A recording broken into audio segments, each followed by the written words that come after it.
Continuamos con el trabajo del doctor José Rafael Mauleón Rodríguez.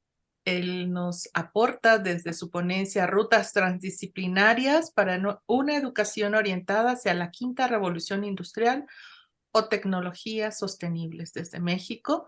Él es doctor en estudios transdisciplinarios de la cultura y la comunicación por el Instituto de Investigación en Comunicación y Cultura Íconos. Es doctor en diseño por la Universidad Autónoma Metropolitana. Tiene una especialidad en educación. Le fue otorgada la distinción, la medalla Alfonso Caso por los estudios de maestría por parte de la UNAM y medalla al mérito universitario por la Universidad Autónoma Metropolitana en sus estudios doctorales. Fue director y fundador del Centro de Investigación de la Asociación Nacional de Escuelas de Diseño Gráfico, Encuadre. Actualmente es docente en la UNAM, así como en Íconos, el Instituto de Investigación en Comunicación y Cultura. Dirige la línea de investigación Transdisciplinariedad Sostenible y sus trabajos tratan sobre semiótica y retórica del lenguaje visual, comunicación y cultura digital, educación, investigación cualitativa, estética, diseño, arte y manifestaciones culturales. Es líder del proyecto editorial Entre Tejidos, revista de transdisciplina y cultura digital. Ha escrito diversos artículos y capítulos de libros sobre los temas que trabaja, los cuales están orientados a la transdisciplinariedad. Pertenece al Sistema Nacional de Investigadores del CONACYT en México. Pues sin duda serán muy valiosos sus aportes. Adelante, por favor, doctor Mauleón. Eh, sí, pues muchas gracias por la aceptación de este trabajo. Y bueno, pues así ya ustedes indicaron que se denomina. Pasamos a la siguiente, por favor. Correcto. El objetivo, pues, que yo me propuse es el trazar alguna ruta de trabajo que oriente el quehacer educativo sostenible asociada con las inteligencias artificiales a través de 5 concepciones transdisciplinarias que tengan de base al biocentrismo para la transformación de actores que sean capaces de atender los escenarios de esta quinta revolución industrial y con ello procurar una buena vida, que me parece que son algunos aspectos ya han sido trabajados, no voy a ser redundante en ello. Si quisiera yo sumar algunas otras propuestas que seguramente serán de interés, ¿podemos pasar a la siguiente, por favor? Bueno, me planteo yo una pregunta y es cómo participarán las transdisciplinariedades en la conformación de esta quinta revolución industrial y específicamente en el campo de la educación relacionada con las inteligencias artificiales. Pasamos a la siguiente. Son 3 temas los que quiero trabajar. Yo creo que el primero va a ser muy sucinto, en tanto que ya se ha abundado en esta idea de concebir la línea de tiempo contemporánea en esto que se conoce como revoluciones industriales. Si bien es cierto, es que yo quiero enfatizar un poco más a la quinta revolución industrial y sobre todo hacer notar que se denomina también a estas tecnologías como tecnologías exponenciales, que me parece que es un tema importante a tratar. Después, yo en esta necesidad que siempre pues busco para poder ordenar mi pensamiento y reconociendo este bucle moriniano de que siempre partimos del caos para buscar algunas interacciones que nos dé cierta organización y orden, es que yo me voy a basar en un planteo de organización de transdisciplinariedades, porque me parece que también eso es importante hacer notar que no hay una sola idea de transdisciplinariedad, y esto ya hay trabajos que desde el 90 y 94 se estuvieron trabajando. Voy a hacer uso de uno de estos planteos y después, bueno, pues trabajaré con unas rutas que pongo a su consideración para ver si esto pudiera dar cierto camino para trazar algunos esfuerzos sobre la educación en distintos niveles. Por favor, pasamos a la siguiente.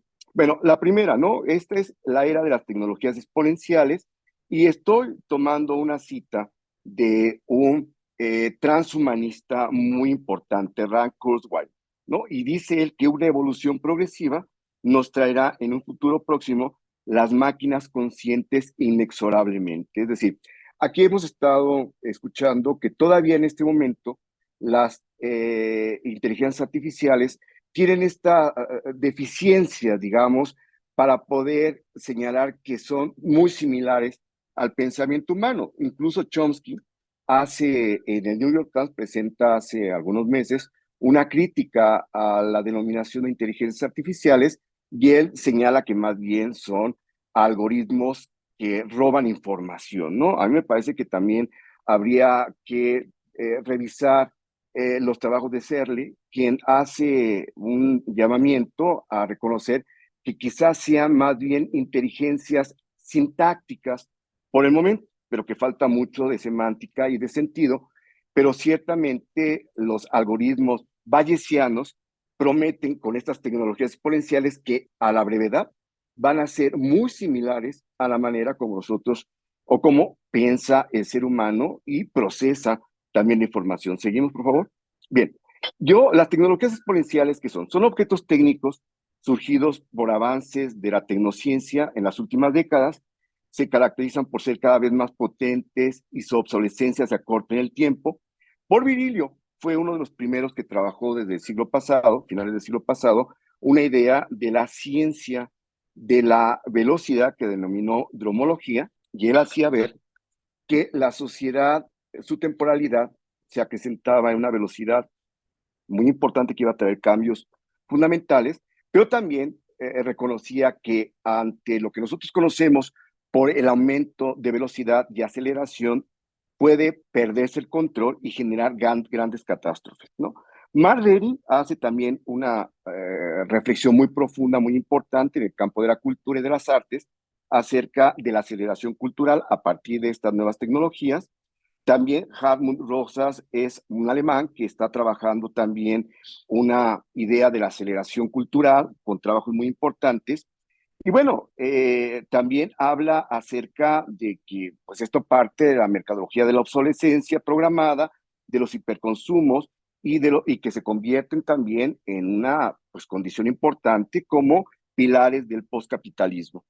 Pero, digamos, Kurzweil también habla de que estas innovaciones tecnológicas no crecen de manera lineal, sino exponencial y acelerada, lo cual transforma la vida y llevará a las tecnologías fantásticas, ¿no? Él piensa que para finales de este siglo ya tendremos todas las condiciones para podernos fundir con las tecnologías y pues apartarnos incluso de la necesidad de cuerpos, estas corporalidades que todavía requieren de átomos y para convertirnos simplemente en puros bits. Bien, seguimos por favor. En esta aceleración del tiempo se puede identificar, y eso ya se ha empleado y se ha señalado en estas anteriores intervenciones, sobre estas distintas periodos, épocas que han ido desarrollando diferentes objetos técnicos. A mí me quedaría nada más precisar que la quinta revolución industrial promete el poder ayudar a la humanidad a resolver lo que no ha hecho la humanidad por ella misma, es decir, procurar un mundo más sostenible. En el entendido de que el concepto de sostenibilidad ya antes también fue señalado, que está pues muy vinculado con el neoliberalismo, el poscapitalismo, pero creo que también esto ha abierto a una serie de propuestas, ¿no? En el texto que yo comparto, invito a que revisen, por ejemplo, un trabajo que están haciendo en Suiza desde hace ya algunos años, antes de la pandemia, de poder emular lo que hacen los árboles y las plantas, ¿no? El poder recuperar dióxido de carbono, convertirlo en oxígeno y vender además esos excedentes para las biotecnologías que pueden ser aprovechadas de muchas maneras. Es decir, a mí me parece que hay varias rutas. Entre esas rutas será aquellas que buscan un cambio de la población en general y otras que dicen, pues no hay que cambiar a la población porque va a ser muy difícil. Más bien, las problemáticas serán y cómo poder generar un mundo más sostenible con estas condiciones que tenemos en este momento. Digo, más allá de eso, yo quisiera continuar a lo siguiente, por favor. Bien, entonces, situado el contexto, vamos a hablar de las transdisciplinariedades. Por favor, siguiente. Y, todos sabemos que la primera ocasión que se habló de la transdisciplinariedad fue en un evento en 1970 y lo nombró por primera ocasión Piaget, Eric Jans y André Lisnerovitz, más o menos con ciertas características similares. Piaget con Lisnerovitz un tanto cuanto distante la propuesta de Jazz. Pero, digamos, a partir de esta denominación, ha habido distintas rutas de trabajo para tratar de explicar qué iba a ser esto de la transdisciplinariedad. Y yo he podido identificar que incluso antes de 70 ya era un tema que estaba rondando en distintos centros de investigación, y hay personas que no se hacen llamar transdisciplinarios, pero que tienen características importantes que yo los identifico a partir de la incorporación de lógicas, por lo menos trinitarias, ¿no? Ya no lógicas binarias. Entonces, uno de estas personalidades va a ser Anthony Juche, el que tiene también una condición importante porque fue invitado a participar en el primer Congreso Mundial de la Transdisciplinaridad, donde estuvo participando intensamente tanto Nicolesco como Morán, que fueron piezas claves para que se llevara a cabo ese evento, pero Anthony Juche fue también uno de los invitados y a él fue el primer trabajo que se presentó. Y en este primer trabajo él ya tenía una idea más o menos amplia de que no había una sola transdisciplinariedad, sino que más bien él incluso hace una relatoría en uno de los trabajos donde dice que, bueno, parecía que eso estaba prácticamente condenado al fracaso porque había tantas posturas y algunas de ellas eran tan opuestas que se dificultaba muchísimo llegar a acuerdos, y el lograr la firma de la Carta de la Transdisciplinaridad fue algo extraordinario, si bien es cierto que no todos los participantes lo firmaron. Y ahí podemos nosotros rescatar que el grupo de Michael Gibbons, que estuvieron también en ese congreso, no lo firma y por lo tanto no aparecen en los nombres. Bueno, Anthony Juche, entonces, en esta, él es una persona que trabaja intensamente estos temas y tiene más de 1,300 escritos. Él tenía más o menos claro cuáles eran las rutas que se iban a plantear. De ahí entonces que propone este primer modelo, y donde él supone que hay 5, digamos, niveles para poder explicar, organizar a las transdisciplinariedades. Entre ellas, las denomina, pues, la disciplinaridad 0, 1, 2, 3 y 4. La manera como lo presenta me parece que también es muy importante, pero no quisiera yo detenerme en ello porque me llevaría más tiempo. Solamente señalar, por favor, con lo que sí, que la transdisciplinaridad uno la supone básicamente teórica, ¿no? Y desde ahí, bueno, pues él hace ver que son formulaciones que tratan de hacer notar que la transdisciplinaridad, y además agrega que no necesariamente se tiene que buscar el que haya algún tipo de evidencia de esto mismo, ¿no? Sino son una serie de supuestos que se están formulando. A ello pudiera estar señalando que están los trabajos tanto de Morán como de Nicolescu, como de Nalimov, que me parece que también hay una distancia enorme sobre lo que se están trabajando en otros países acerca de transdisciplinaridad. Y yo quisiera hacer notar que me parece a mí que el primer país que va a abrazar casi de manera intensa la transdisciplinariedad va a ser la Federación Rusa en 1990, a la caída del muro de Berlín, ¿no? Cuando desaparece la Unión Soviética, se empieza a trabajar con la transdisciplinariedad, y uno de los elementos clave fue la teoría del unicentrismo de Vasily Nalimov. De manera, digamos, complementaria pero opuesta está la transdisciplinariedad 2, es donde están ahí señalado en el travesaño horizontal. Y este tipo de transdisciplinariedades no son académicas, no tienen absolutamente nada que ver con una reflexión teórica, sino más bien lo que buscan es la experiencia, ¿no? Dice Anthony Juche que están muy cercanas a los ejercicios, ¿no? Que no necesariamente tengan que ser de corte reflexivo, sino también corpóreos o espirituales incluso, y donde, bueno, pues lo que se busca fundamentalmente es la superación personal, y que por supuesto esto impactará en los entornos, ¿no? Pero básicamente es la búsqueda de experiencias personales, y donde él dice que las artes marciales, el arte, las tradiciones orientales y muchas de las comunidades no occidentales tienen mucho que decirnos acerca de este tipo de propuestas. Seguimos, por favor. La transdisciplinaridad 0, eso me parece que es vital porque él lo pone en la parte de lo vertical, en la raíz, ¿no? Entonces, él supone que la transdisciplinaridad es algo que forma parte de todas las culturas, es algo esencial de la humanidad, donde en el continuo pues no había una posibilidad de fragmentar absolutamente nada, y por lo tanto su visión es más integral, es más holística, de tal manera que todos esos trabajos que lo que aspiran es a buscar, a recuperar ese saber, que ahora, digamos, es una distinción que también yo procuro mantener de conocimiento académico y saber cultural. Entonces, bueno, pues esos saberes son los que ahora nos interesan mucho para conocer y tratar de poderlos llevar a no sé qué problemáticas que nos parezcan pertinentes. Seguimos, por favor. La transdisciplinaridad 3, a mí me parece que es un elemento, por lo menos para mí, clave, ya que ya antes se ha señalado que la construcción de la realidad, pues es una ficción, ¿no?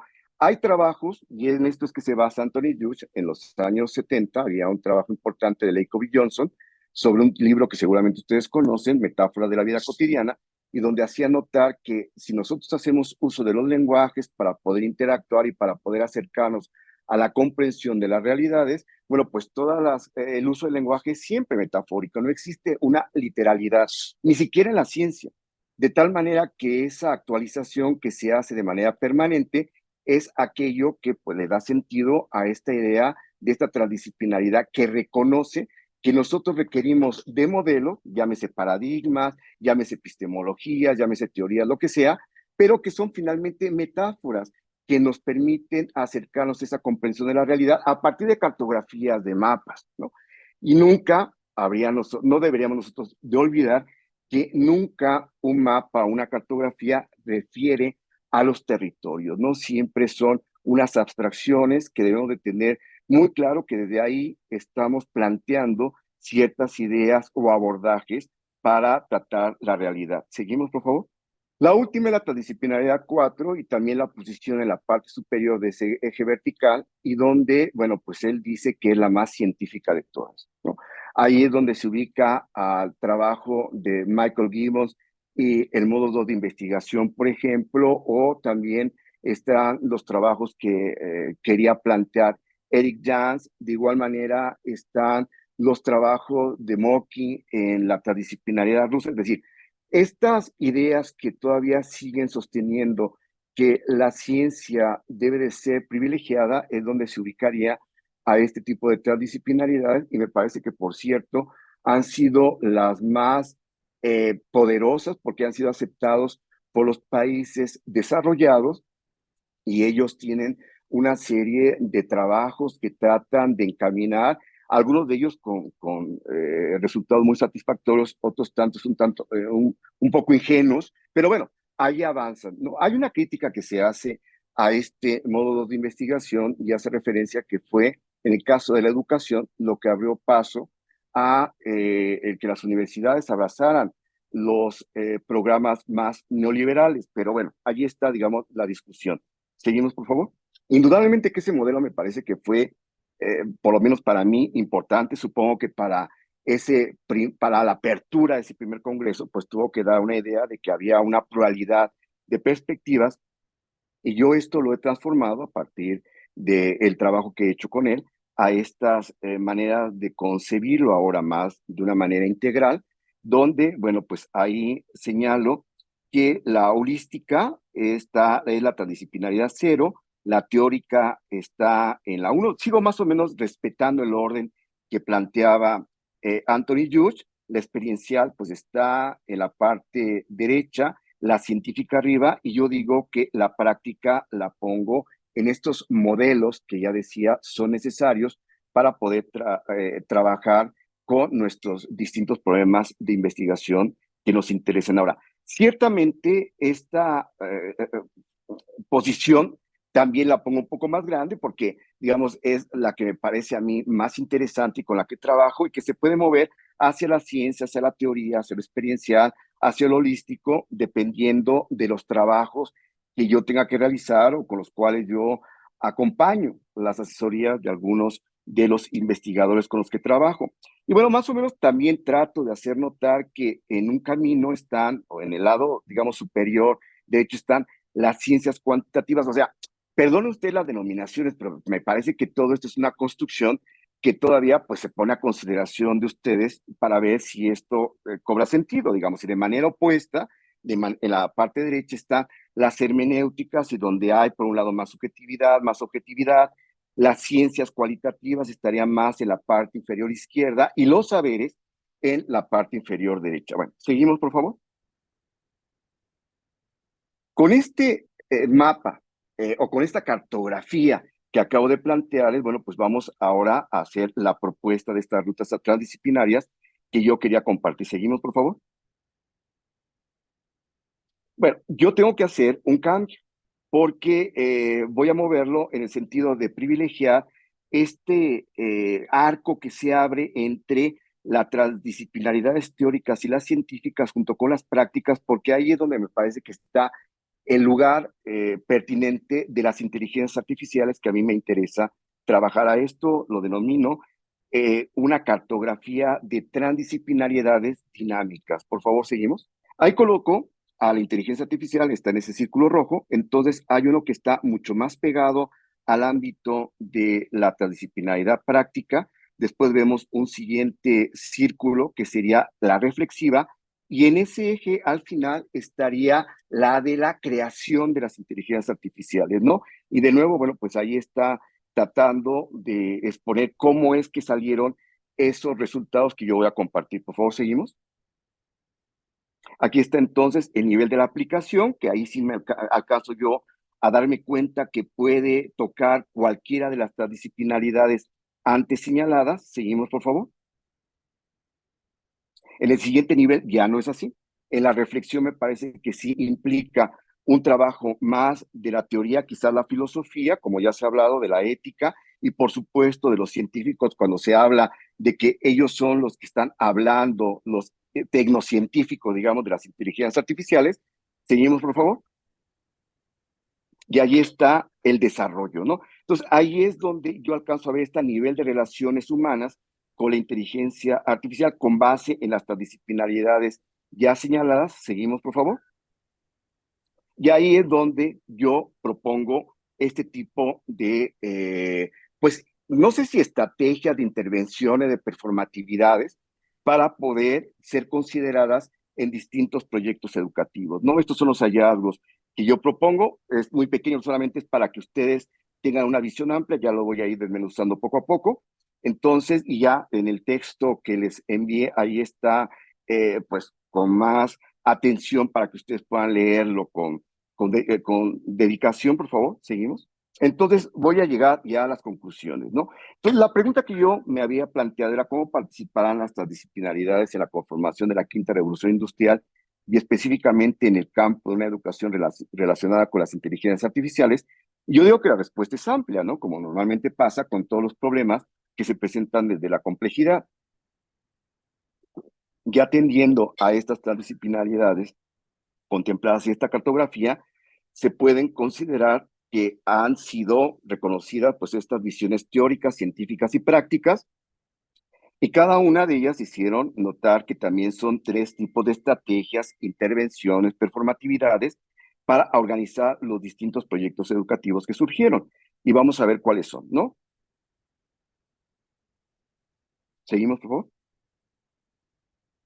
Ahí está, ¿no? Entonces, así estaría, digamos, ese universo de estrategias que, por un lado, están la creación de sistemas y subsistemas educativos centrados en relaciones con las inteligencias artificiales, estrategias para el diseño e implementación de experiencias con inteligencias artificiales y una propuesta de aprendizaje para la vida con inteligencias artificiales. Seguimos, por favor. ¿Cuáles son estas estrategias de aprendizaje para la vida? O sea, me voy a ir de lo macro a lo mínimo, a lo reducido, porque decíamos que impacta a toda la población, ¿no? Entonces requieren, esta es la que se requiere de más esfuerzos, y yo identifico 5 posibilidades. Insisto, estas son algunas que ya señalo, pues las que propongo también por el espacio del texto, pero bueno, pueden ser muchas más, pero que son una base para seguir trabajando sobre estas rutas, ¿no? Primero, una capacitación para el diseño de proyectos educativos que introduzcan a las inteligencias artificiales. Es decir, el hecho de que tengamos nosotros que preparar a los nuevos docentes a la generación de programas educativos que no se conviertan rápidamente en obsoletos, pues es un reto que tenemos hacia adelante. Luego, actualizaciones profesionales para el uso de las inteligencias artificiales, pero de toda la población, o sea, y sobre todo en el ámbito educativo es esencial. adiestramientos para el uso de la inteligencia artificial en toda la población. Finalmente, un entrenamiento con inteligencias artificiales para la búsqueda de experiencias personales. Me parece que también dentro de todo el universo de inteligencias artificiales, cada uno de nosotros vamos encontrando algunas que nos hacen, que son más cercanas a nuestros intereses, ¿no? Y habría también que hacer notar que todo el desarrollo de diseño de experiencias y diseño de interfaces que se han puesto en juego para el desarrollo de estas inteligencias son brillantes porque pues, son muy intuitivas, no requieren de muchos esfuerzos. Y luego, finalmente, a mí me parece que hay que fomentar un ejercicio intercultural con aquellas poblaciones que son más lejanas y que ya fueron señaladas, ¿no? Bueno, pues sí hay mucha más cercanía en trabajar con las inteligencias artificiales desde la ciudad que desde otros lugares que son lejanos a estas urbes. Entonces, se recomienda en estos proyectos que se tenga presente que estas inteligencias deberían de estar orientadas a la mejora de la persona, de la comunidad y también del entorno. Recuerden que lo que yo voy señalando es una idea de quinta revolución industrial que sea más sostenible o que abrace al biocentrismo que yo ya había comentado también al inicio de esta sesión. Seguimos, por favor. Luego, las segundas estrategias son para establecer sistemas y subsistemas educativos. Su propósito es fundamental gestionar, normar, estudiar, entre otros propósitos, a distintos modelos de aprendizaje con inteligencia artificial y desde una postura que tenga presente al cuidado del planeta.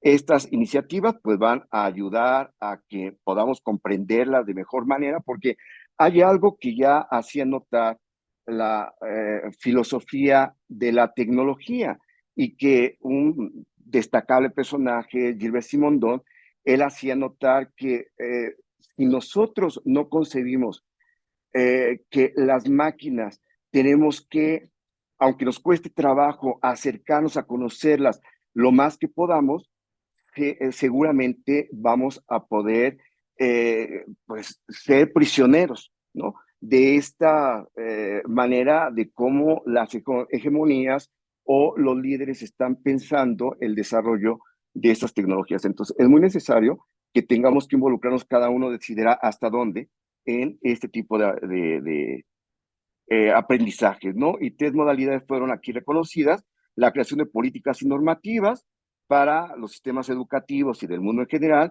laboratorio de capacitación para la evaluación de interacciones sostenibles con la CIA, proyecto de preparación para microestudios, que me parece que también esto es muy importante, ¿no? Podemos verlo de lo general, pero también en lo particular, en la relación de estas inteligencias. Seguimos, por favor, y con esto me parece que cierro. Estrategias para la creación y comprensión de las inteligencias artificiales. Aquí, bueno, pues vamos a trabajar con la preproducción, o sea, qué es lo que resultará conveniente para poder seguir teniendo cierta idea de control de vida, ¿no? En algo que parece que se está yéndolo de las manos. Una siguiente será una producción de estas inteligencias que tengan como base, pues eso que se vaya planteando en el nivel anterior. Y finalmente, un entrenamiento permanente sobre estas inteligencias artificiales para que podamos nosotros aprovecharlas de la mejor manera, porque, digamos, hace rato se comentó que Harari habla de que, bueno, pues tenemos oportunidades importantes, pero también es cierto que estamos entrando en un lugar donde pareciera que si no hacemos esto, sí se podrá perder el control y las máquinas podrán tomar decisiones importantes sobre nuestra vida. Pero también yo quiero abrazar, y con eso cierro, la idea de René Berger, que es una máquina hermana, la inteligencia artificial, como las inteligencias nuestras y las herramientas que hemos utilizado desde siempre. Pues muchas gracias. Gracias, doctor José Mauleón. Abrimos el espacio para dos participaciones. Creo que uno de los planteamientos desafiantes sería pasar de consumidores de esta inteligencia artificial al reto que tienen los estados, ¿no? Los estados-nación para participar de una manera pues igualitaria en estas tecnologías, en esta nueva revolución, en esta innovación, no ser solo consumidores, sino también tener roles de actores en nuestras sociedades, sobre todo las marginales. Creo que los retos de los Estados-naciones y la educación superior, la investigación tecnológica en este sentido es necesaria. Bueno, sí, yo Para mismo terminar, señalo esto. A mí me parece que no sé si solamente sea el de los estados, porque los estados han hasta ahora, ¿no? He hecho notar que son de una lentitud mastodóntica, ¿no? Verdaderamente sospechada. Me parece que será mucho más de los centros educativos, incluso de las personas, el que tomen las decisiones que resultarán adecuadas, ¿no? Entonces, yo creo que sí es un ejercicio amplio, pero me parece que no exclusivamente de los estados, y no soy el único que lo digo, ¿eh? Me parece que esa es una idea que cada vez resulta más contundente porque pues todo el mundo tiene la posibilidad de acceder de manera formal o informal a las tecnologías, a estas inteligencias. De tal manera que ojalá que podamos nosotros seguir enfatizando en pues las ventajas que tiene. Yo quiero quedarme en las ventajas que tiene, en las posibilidades que nos abren las inteligencias artificiales y no sucumbir ante ellas. sí.